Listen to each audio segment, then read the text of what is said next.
ನಮಸ್ಕಾರ. ನ್ಯೂಸ್18 ಕನ್ನಡದ 2025ರ ವಾರ್ಷಿಕ ಅವಾರ್ಡ್ಗಳನ್ನು ಕೊಡುವಂತಹ ಸಮಯದಲ್ಲಿ ಮುದ್ದೇನಹಳ್ಳಿಯ ಸಾಯಿಬಾಬಾ ಆಶ್ರಮದ ಆಸ್ಪತ್ರೆಯನ್ನು ಒಂದು ಜನಸಾಮಾನ್ಯರಿಗೆ ಆರೋಗ್ಯ ಸಮಸ್ಯೆಗಳಿದ್ದಾಗ ಅವರಿಗೆ ಒಂದು ಅತ್ಯುತ್ತಮವಾದಂತಹ ಅತ್ಯಂತ ಗುಣಮಟ್ಟದ ಆರೋಗ್ಯ ಸೇವೆಯನ್ನು ಒದಗಿಸುವ ಮತ್ತು ಒಂದು ಬಿಲ್ಲಿಂಗ್ ಕೌಂಟರೇ ಇಲ್ಲದೆ ಇರತಕ್ಕಂತಹ ಒಂದು ಆಸ್ಪತ್ರೆ.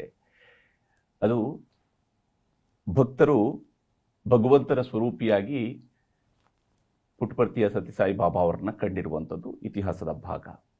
ಅವರ ಪರಂಪರೆಯನ್ನ ಮುಂದುವರಿಸಿಕೊಂಡು ಬರ್ತಾ ಇರುವಂಥವರು ಸದ್ಗುರು ಮಧುಸೂದನ್ ಸಾಯಿ ಅವರು. ಸದ್ಗುರುಗಳೇ ನಮಸ್ಕಾರ. ನಮಸ್ಕಾರ. ಈ ಪ್ರಶಸ್ತಿಯ ವಿಚಾರದಲ್ಲಿನೇ ನಿಮ್ಮನ್ನ ಮಾತನ್ನ ಆರಂಭಿಸ್ತಾ ಇದ್ದೀನಿ. ಬಿಲ್ಲಿಂಗ್ ಕೌಂಟರ್ ಇಲ್ಲದೆ ಸೇವೆಯನ್ನ ಕೊಡಬೇಕು, ಆರೋಗ್ಯ ಸೇವೆಯನ್ನು ಕೊಡಬೇಕು. ಯಾಕಂದ್ರೆ ಕಾರ್ಪೊರೇಟ್ ಹಾಸ್ಪಿಟಲ್ಗಳಿದ್ದಾವೆ, ಬಹಳ ಅದ್ಭುತವಾದಂಥ ಆಸ್ಪತ್ರೆಗಳನ್ನ ಕಟ್ಕೊಂತಿರ್ತಾರೆ. ಎಷ್ಟೇ ಕಡಿಮೆ ವೆಚ್ಚದಲ್ಲಿ ನಾವು ಕೊಡ್ತೀವಿ ಅಂದ್ರೂ ಕೂಡ ಬಿಲ್ಲಿಂಗ್ ಇಲ್ಲದೇನೆ ನಾವು ಕೊಡ್ತೀವಿ ಅಂತೇಳಿ ಮುಂದೆ ಬರೋದು ಬಹಳ ಕಡಿಮೆ ಜನ, ಅಥವಾ ಇಲ್ವೇ ಇಲ್ಲ ಅನ್ನುವಂಥ ರೀತಿಯಲ್ಲಿ.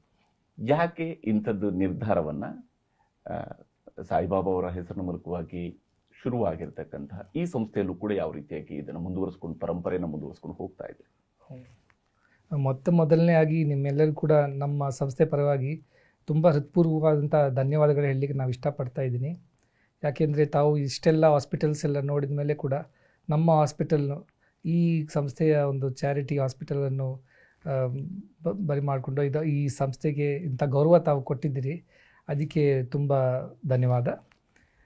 ಈ ಹಾಸ್ಪಿಟಲ್ ಇವತ್ತು ಇದು Shri Madhusudan Sai institute of medical sciences ಥರ ಒಂದು ಮೆಡಿಕಲ್ ಕಾಲೇಜ್ ಮತ್ತು ಹಾಸ್ಪಿಟಲ್ ಎರಡೂ ಜೊತೆಯಾಗಿ ಇದೆ ಈ ಸತ್ಯಸಾಯಿ ಗ್ರಾಮ ಮುದ್ದೇನಹಳ್ಳಿನಲ್ಲಿ.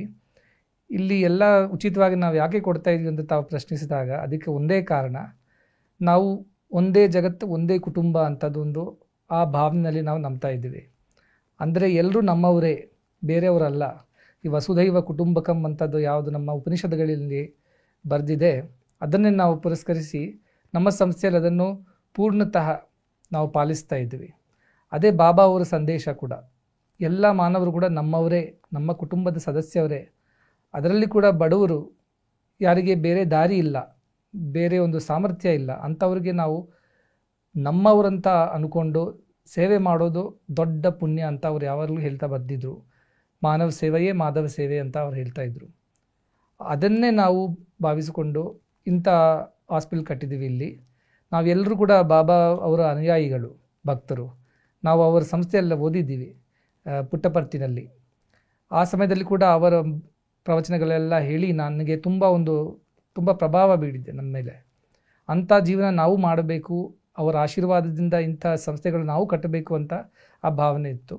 ಇವತ್ತು ಅವರ ಆಶೀರ್ವಾದದಿಂದ, ಅನುಗ್ರಹದಿಂದ ಇದೆಲ್ಲ ನಡೀತಾ ಇದೆ. ಮೊದಲನೇದಾಗಿ ಅವರೇ ಶುರು ಮಾಡಿದರು ಈ ಕೆಲಸ. ಈ ಉಚಿತವಾದಂಥ ಆಸ್ಪತ್ರೆ ಕಟ್ಟೋದು ಮೊದಲನೇ ಹಾಸ್ಪಿಟಲ್ ಪುಟ್ಟಪರ್ತಿನಲ್ಲೇ ಅವರೇ ಕಟ್ಟಿದ್ರು. ಇವತ್ತು ಅದನ್ನೇ ನಾವು ಇನ್ನು ಮುಂದುವರಿಸಲಿಕ್ಕೆ ನಾವು ಪ್ರಯತ್ನ ಪಡ್ತಾ ಇದ್ದೀವಿ ಅಷ್ಟೇ. ಕರುನಾಡು ತಮ್ಮ ಕರ್ಮಭೂಮಿ.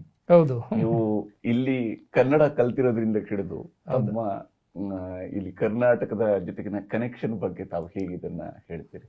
ಅದು ನಿಜ. ಕರ್ನಾಟಕ ನನ್ನ ಜನ್ಮಭೂಮಿ ಅಲ್ಲ. ಯಾಕಂದರೆ ನಾವು ಹುಟ್ಟಿದ್ದು ಛತ್ತೀಸ್ಗಢನಲ್ಲಿ. ಆ ಕಾಲದಲ್ಲಿ ಇದು ಮಧ್ಯಪ್ರದೇಶ ಅಂತ ಇತ್ತು. ಸೊ ಅಲ್ಲಿ ನಮ್ಮ ತಾತ ಮುತ್ತಾತ ಅವರೆಲ್ಲರೂ ಸೆಟಲ್ ಆಗಿದ್ದಾರೆ. ನಾನು ತೆಲುಗು ಭಾಷೆಯವರು, ಮಾತೃಭಾಷೆ ತೆಲುಗು. ಆದರೆ ಆ ಬ್ರಿಟಿಷ್ ಕಾಲದಲ್ಲಿ ಎಲ್ಲರಲ್ಲಿ ಹೋಗಿ ರೈಲ್ವೆನಲ್ಲಿ ಕೆಲಸ ಮಾಡ್ತಾ ಇದ್ದಾಗ ನಾವೆಲ್ಲರ 3-4 ಜನರೇಷನ್ದ ಅಲ್ಲೇ ಇದ್ದೇವೆ. ಆದರೆ ಪುಟ್ಟಪರ್ತಿಗೆ ನಾವು ಫಸ್ಟ್ ಬಂದಿದ್ದೀನಿ ಅವು ಓದಲಿಕ್ಕೋಸ್ಕರ. ಯಾಕೆಂದರೆ ಉಚಿತವಾದಂಥ ಅಲ್ಲಿ ಯೂನಿವರ್ಸಿಟಿ ಶಿಕ್ಷಣ ಸಿಗ್ತಾ ಇತ್ತು. ಸೊ ಅದಕ್ಕೆ ನಾವು ಬಂದಿದ್ದೀವಿ. ಅಲ್ಲಿಂದ ನನಗೆ ಬಾಬಾ ಅವರು ಫಸ್ಟ್ ಕರ್ನಾಟಕಕ್ಕೆ ಕಲಿಸಿದ್ರು.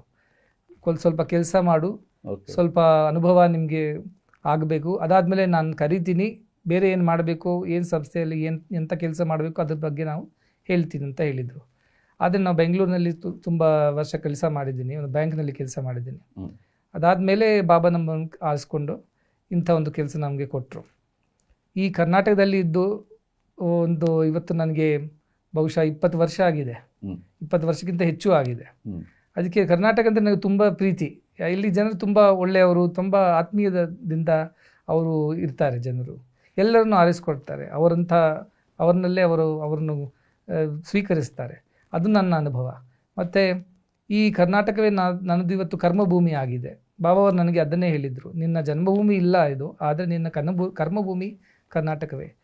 ಅದಕ್ಕೆ ಇದ್ದೇ ನಾವು ಹೆಡ್ ಕ್ವಾರ್ಟರ್ಸ್ ಥರ ಮಾಡಿಕೊಂಡು ಮುದ್ದೆನಲ್ಲಿಂದ ನಾವು ಈ ಕೆಲಸ ಎಲ್ಲ ವಿಶ್ವವ್ಯಾಪ್ತವಾಗಿ ನಡೀತಾ ಇದೆ. ಅದು ನನಗೆ ಯಾವುದೊಂದು ಪೂರ್ವ ಜನದ ಋಣಾನ ಅನುಬಂಧ ಯಾವ್ದು ಇರಬಹುದು ಅಂತ ನನ್ನ ಅಭಿಪ್ರಾಯ. ಯಾಕೆ ನಾವು ವಿದ್ಯಾಭ್ಯಾಸ ಮುಗಿಸಿ ಬ್ಯಾಂಕ್ ಅಲ್ಲಿ ಕೆಲಸ ಮಾಡ್ತಾ ಇದ್ದಂತವ್ರು ನಂತರ ಸೇವೆಯ ಕ್ಷೇತ್ರಕ್ಕೆ ವಾಪಸ್ ಬಂದಿರುವಂತಂದ್ರ ಆ ನಿರ್ಧಾರ ಯಾವಾಗ ಆಯ್ತು, ಯಾವ ಕಾರಣಕ್ಕಾಯ್ತು? ನಾನು ಯಾವಾಗಲೂ ಕೂಡ ಸೇವೆದಲ್ಲೇ ಇರಬೇಕು ಅಂತ ನನ್ನ ಭಾವನೆ ಇತ್ತು. ನಾವು ಓದ್ತಾ ಇದ್ದಾಗ ಕೂಡ ಬಾಬಾ ಅವ್ರನ್ನ ಹಲವಾರು ಸಲ ನಾನು ಹೇಳಿದೆ, ಸ್ವಾಮೀಜಿ ನನಗೆ ನಿಮ್ಮ ಹತ್ರನೇ ಇಟ್ಕೊಳ್ಳಿ, ನಮ್ಗೆ ಯಾವುದೊಂದು ಸೇವೆ ಕೊಡಿ, ನಾನು ಇಲ್ಲೇ ಸೇವೆ ಮಾಡ್ಕೊಂಡಿರ್ತೀನಿ, ಇದೇ ನನಗೆ ತೃಪ್ತಿ, ಇದೇ ನನಗೆ ಸಂತೋಷ ಅಂತ. ಅವ್ರು ಹೇಳಿದ್ರು ಸಮಯ ಬಂದಿಲ್ಲ, ನಿನ್ನ ಸಮಯ ಬಂದ ಮೇಲೆ ನಾನೇ ಕರಿತೀನಿ ಅಂತ ಹೇಳಿದರು. ಅದಕ್ಕೆ ನನಗೆ ಅವ್ರು ಹೇಳಿದ್ರು ಬೆಂಗಳೂರು ಹತ್ರವಾಗಿ ನೀವು ಯಾವುದು ಕೆಲಸ ತಗೊಳ್ಳಿ, ಸಮಯ ಬಂದಾಗ ನಾನೇ ಕರಿತೀನಿ ಅಂತ. ಸೊ ಹಾಗೆ ನಾವು 2003ನಲ್ಲಿ ಬೆಂಗಳೂರಿಗೆ ಹೋಗಿ ಅಲ್ಲಿ ನಾವು ಕೆಲಸ ಮಾಡಲಿಕ್ಕೆ ಶುರು ಮಾಡಿದ್ದೀವಿ. ಆದರೆ 2009-2010 ಆ ಟೈಮ್ನಲ್ಲಿ ನಮಗೆ ಬಾಬಾ ಮತ್ತೆ ಒಂದು ಆಶೀರ್ವಾದ ಮಾಡಿ, ಸರಿ ಕೆಲಸ ಬಿಡಬಹುದು, ನೀವು ಸೇವೆ ಮಾರ್ಗದಲ್ಲಿ ಹೋಗಿ ಅಂತ ಹೇಳಿದರು. ಆದರೆ ಸರಿಯಾಗಿ ಯಾವುದು ಹೇಳಿಲ್ಲ, ಕೆಲಸ ಬಿಡಬಹುದು ಅಂತ ಹೇಳಿದ್ರು ಅಷ್ಟೇ. ನಾನು ಅದನ್ನು ಬಿಟ್ಟು ಯಾವುದೋ ಚಿಕ್ಕ ಪುಟ್ಟ ಕೆಲಸ ಮಾಡಿಕೊಂಡು ಸೇವೆ ಮಾಡಿಕೊಂಡು ಬರ್ತಾಯಿದ್ದೆ. ಮತ್ತು ಈ 2011ನಲ್ಲಿ ಬಾಬಾ ಅವ್ರದ್ದು ಮಹಾಸಮಾಧಿ ಆಯಿತು. ಆ ಸಮಯದಲ್ಲಿ ನನಗೆ ಒಂದು ಆಧ್ಯಾತ್ಮಿಕವಾದಂಥ ಅನುಭವ ಸಿಕ್ಕಿದೆ. ಬಾಬಾ ನಮ್ಮ ಮನೆಯಲ್ಲಿ, ನಾನು ಬೆಂಗಳೂರಿನಲ್ಲಿ ಕೋರಮಂಗಲದಲ್ಲಿ ಇರ್ತಾ ಇದ್ದೆ ಆ ಟೈಮ್ನಲ್ಲಿ.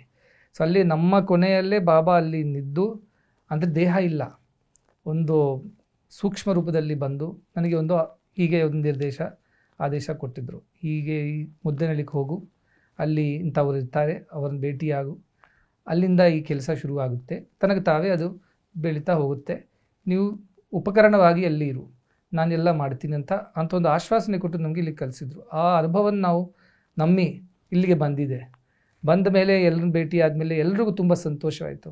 ಬಾಬಾ ಅವರು ಇಂಥ ಆದೇಶ ಕೊಟ್ಟಿದ್ದಾರೆ, ನೀವು ಅವ್ರ ಸ್ಟೂಡೆಂಟು, ಇಲ್ಲಿ ನರಸಿಂಹಮೂರ್ತಿ ಅಂತ ಅವರು ಇದ್ದರು, ಅವ್ರು ನನಗೆ ವಾರ್ಡನ್ ಆಗಿ ಆ ಬೆಂಗಳೂರಿನಲ್ಲಿ ನಾನು ಓದ್ತಾ ಇದ್ದಾಗ ಅವರೇ ವಾರ್ಡನ್ ಆಗಿದ್ದರು ಬಾಬಾ ಸಂಸ್ಥೆಯಲ್ಲಿ, ತುಂಬ ಪರಿಚಿತ ಆದಂಥವ್ರು. ಅವ್ರು ನಂಬಿದ್ರು, ಎಲ್ಲ ನೀವು ಹೇಳಿದೆಲ್ಲ ಸತ್ಯನೇ, ನಾನು ನಿಮಗೆ ಸಹಕಾರ ಕೊಡ್ತೀನಿ, ಬನ್ನಿ ನಾವು ಮಾಡೋಣ ಅಂತ. ಅಲ್ಲಿಂದ ಈ ಕೆಲಸ ಚಿಕ್ಕದಾಗಿ ಶುರು ಮಾಡಿದ್ವಿ. ಒಂದು ಸ್ಕೂಲ್ ಕಲಬುರಗಿನಲ್ಲಿ ಮೊದಲನೇ ಸ್ಕೂಲ್ ಶುರು ಮಾಡಿದ್ದೀವಿ, ಅದೇ ಯೂನಿವರ್ಸಿಟಿ ಆಗಿದೆ, ಇವತ್ತು ಮೆಡಿಕಲ್ ಕಾಲೇಜ್ ಬಂದಿದೆ, ಹಲವಾರು ಹಾಸ್ಪಿಟಲ್ಸ್ ಬಂದಿದೆ. ಅನ್ನಪೂರ್ಣ ಅಂತ ಒಂದು ಬೆಳಗಿನ ಉಪಹಾರ ಕಾರ್ಯಕ್ರಮ ಕರ್ನಾಟಕದಲ್ಲಿ ಮತ್ತು ಬೇರೆ ಬೇರೆ ರಾಷ್ಟ್ರಗಳಲ್ಲಿ ಕೂಡ ನಡೀತಾ ಇದೆ. 1 ಕೋಟಿ ಮಕ್ಕಳಿಗೆ ಬೆಳಗಿನ ಉಪಹಾರ ಸಿಗ್ತಾ ಇದೆ. ಇದೆಲ್ಲ ಬಾಬಾ ಅವರ ಅನುಗ್ರಹದಿಂದ ಮತ್ತು ಎಲ್ಲ ಭಕ್ತರ ಪ್ರಯತ್ನದಿಂದ ನಡೀತಾ ಇದೆ. ಸೊ ಅದೇ ಇದು ಕತೆ, ಹಿಂದಿನ ಕತೆ ಇದೆ. ಎಲ್ಲಕ್ಕಿಂತ ಮುಖ್ಯವಾಗಿ ಕರ್ನಾಟಕದ ಮಕ್ಕಳಿಗೆ, ಶಾಲಾ ಮಕ್ಕಳಿಗೆ ಒಂದು ನ್ಯೂಟ್ರಿಷನ್ ಫುಡ್ಡನ್ನು ಕೊಡಬೇಕು, ಪ್ರತಿನಿತ್ಯವೂ ಕೂಡ ತಲುಪಬೇಕು, ಅದು ಬೆಳಗ್ಗೆ ಅವ್ರಿಗೆ ಮುಟ್ಟಬೇಕು. ಇದು ಯಾಕೆ ಬಂತು? ಈಗ ಪ್ರತಿ ಸಾಯಿಬಾಬಾ ಅವರು ಆಸ್ಪತ್ರೆಗಳನ್ನು ಕಟ್ಟಿಸಿದ್ರು, ಶಾಲೆಗಳು, ಇವೆಲ್ಲ ಒಂದು ಭಾಗ. ಆದರೆ ತಾವಿದು ನ್ಯೂಟ್ರಿಷನ್ ಫುಡ್ ಕಡೆಗೆ ಯಾವ ಕಾರಣಕ್ಕಾಗಿ ಒತ್ತು ಕೊಡಬೇಕು ಅನ್ನೋಂತಹ ನಿರ್ಧಾರವನ್ನು ಕೈಗೊಂಡ್ರಿ? ನಾನು ಬೆಂಗಳೂರಿನಲ್ಲಿ ಇರ್ತಾ ಇದ್ದಾಗ ತುಂಬ ಸಾರ್ತಿ ನಾವು ನೋಡಿದ್ದೇವೆ, ತುಂಬ ಜನ ಮಕ್ಕಳು ಈ ಸರ್ಕಾರಿ ಶಾಲೆಗೆ ಹೋಗಿದ ಮಕ್ಕಳು ಏನು ಊಟ ಮಾಡ್ತಾ ಇಲ್ಲದೆ ಬರ್ತಾಯಿದ್ರು, ಹಸುವಿನ ಊಟದಿಂದ ಬರ್ತಾಯಿದ್ರು, ಚೆನ್ನಾಗಿ ಓದ್ತಾನೂ ಇಲ್ಲ, ಅಬ್ಸೆಂಟ್ ಕೂಡ ತುಂಬ ಆಗ್ತಾಯಿದ್ರು. ಅದು ನನ್ನ ಮನಸ್ಸಲ್ಲಿ ಇತ್ತು, ಅದು ನಾನು ಏನು ಮಾಡಲಿಲ್ಲ ಅದರ ಬಗ್ಗೆ. ಮತ್ತು ಇಂಥ ಒಂದು ಆಧ್ಯಾತ್ಮಿಕವಾದಂಥ ಅನುಭವ ಆದಮೇಲೆ ಆ ಸಮಯದಲ್ಲಿ ಬಾಬಾ ನಮಗೆ ಒಂದು ಸಾರ್ತಿ ಹೇಳಿದರು, ತುಂಬ ಜನ ಮಕ್ಕಳು ಖಾಲಿ ಹೊಟ್ಟೆಯಿಂದ ಹೋಗ್ತಾ ಇದ್ದಾರಲ್ಲ, ಅವ್ರಿಗೋಸ್ಕರ ಯಾವುದೋ ಒಂದು ಕಾರ್ಯಕ್ರಮ ಮಾಡಿದ್ರೆ ಚೆನ್ನಾಗಿರುತ್ತೆ ಅಂತ ಅವರು ಸ್ವಲ್ಪ ನಮಗೆ ಒಂದು ಮಾರ್ಗದರ್ಶನ ಮಾಡಿದರು.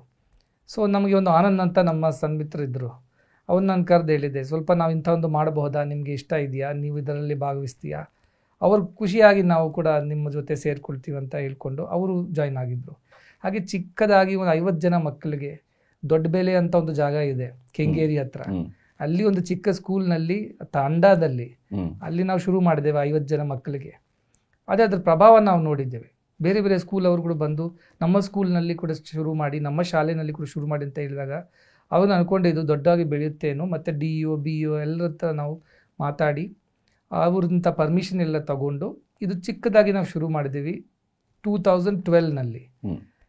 ಹಾಗೆ ಒಂದೊಂದು ಸಂಸ್ಥೆ ನಮ್ಮ ಹತ್ರ ಬಂದು ನಮ್ಮ ಸಂಸ್ಥೆಯಲ್ಲಿ ಕೂಡ ತಾವು ಕೊಡಿ, ಮತ್ತು ಬೇರೆ ಬೇರೆ ರಾಷ್ಟ್ರಗಳವರು ಕೂಡ ಬಂದಿದ್ದರು, ನಮ್ಮ ರಾಷ್ಟ್ರದಲ್ಲಿ ಕೂಡ ಕೊಡಿ. ಈ ಕರ್ನಾಟಕದಲ್ಲಿ ನನಗೆ ಮನಸ್ಸಲ್ಲಿತ್ತು, ಕರ್ನಾಟಕದಲ್ಲಿ ಇಡೀ ಮಕ್ಕಳಿಗೆ 55 ಲಕ್ಷ ಮಂದಿ ಮಕ್ಕಳಿದ್ದಾರೆ, 1ನೇ ತರಗತಿಯಿಂದ 10ನೇ ತರಗತಿವರೆಗೆ, ಅವರಿಗೆ ಇದು ಕೊಡಬೇಕು ಅಂತ ನನ್ನ ಮನಸ್ಸಲ್ಲಿ ತುಂಬ ಆಸೆ ಇತ್ತು. ನಾವು ಗೌರ್ಮೆಂಟ್ ಹತ್ರ ಎಲ್ಲರ ಮಾತಾಡಿದ್ದೀವಿ. ಕ್ಷೀರಭಾಗ್ಯ ಅನ್ನೋದು ಕಾರ್ಯಕ್ರಮ ನಡೀತಾ ಇತ್ತು ಆ ಟೈಮ್ನಲ್ಲಿ. ಆದರೆ ಬರೀ ಹಾಲು ಕೊಡ್ತಾ ಇದ್ರು. ಅದರಲ್ಲಿ ಹೆಚ್ಚು ಒಂದು ರುಚಿ ಇಲ್ಲ, ಟೇಸ್ಟ್ ಇಲ್ಲ, ಅದಕ್ಕೆ ಮಕ್ಕಳು ಖುಷಿಯಾಗಿ ಕುಡಿತಾ ಇಲ್ಲ. ಅದನ್ನು ಕೂಡ ತುಂಬ ಜನ ಈ ಸ್ಕೂಲ್ಸ್ ಅವರು ನಮಗೆ ಹೇಳಿದರು. ಸೊ ಆವಾಗ ನಾವು ಈ ಸಾಯಿ ಶೋರ್ ಅಂತ ಒಂದು ರಾಗಿ ಮಾಲ್ಟ್ ಅದನ್ನು ತಯಾರು ಮಾಡಿದ್ದೀವಿ. ಬಹಳ ಒಂದು ಸೈಂಟಿಫಿಕ್ ವೈಜ್ಞಾನಿಕ ರೂಪದಲ್ಲಿ ಅದನ್ನು ಒಂದು ಫಾರ್ಮುಲಾ ಥರ ತಯಾರು ಮಾಡಿ ಅದರಲ್ಲಿ ಎಲ್ಲ ಫಾರ್ಟಿಫಿಕೇಷನ್ಸ್ ಹೇಳ್ತೀವಿ, ಮಿನರಲ್ಸ್, ವೈಟಮಿನ್ಸ್, ಮಕ್ಕಳಿಗೆ ಏನೇನು ಬೇಕು ಆ ವಯಸ್ಸು ಪ್ರಕಾರ ಅದನ್ನು ತಯಾರು ಮಾಡಿ ಅಪ್ರೂವಲ್ ಎಲ್ಲ ತಗೊಂಡು ಅದನ್ನು ನಾವು ಕರ್ನಾಟಕ ಗೌರ್ಮೆಂಟ್ ಹೇಳಿದ್ವಿ, ನಾವು ಇದನ್ನು ಕೊಡಲಿಕ್ಕೆ ಸಿದ್ಧವಾಗಿದ್ದೀವಿ, ಸ್ವಲ್ಪ ನೀವು ನಮಗೆ ಸಹಕಾರ ಕೊಟ್ಟರೆ ನಾವು ಎಲ್ಲ ಶಾಲೆಗಳಲ್ಲಿ ನಾವು ಮಾಡ್ಬೋದು. ಅವರು ಕೂಡ ತುಂಬ ಖುಷಿಯಾಗಿ ಅದನ್ನು ಸ್ವಾಗತಿಸಿದ್ರು. ನಾವು ಅದನ್ನೇ ಇವತ್ತು 55 ಲಕ್ಷ ಮಕ್ಕಳಿಗೆ ಕರ್ನಾಟಕದಲ್ಲಿ ಕೊಡ್ತಾ ಇದ್ವಿ 5 ದಿವಸ ಪ್ರತಿ ವಾರ.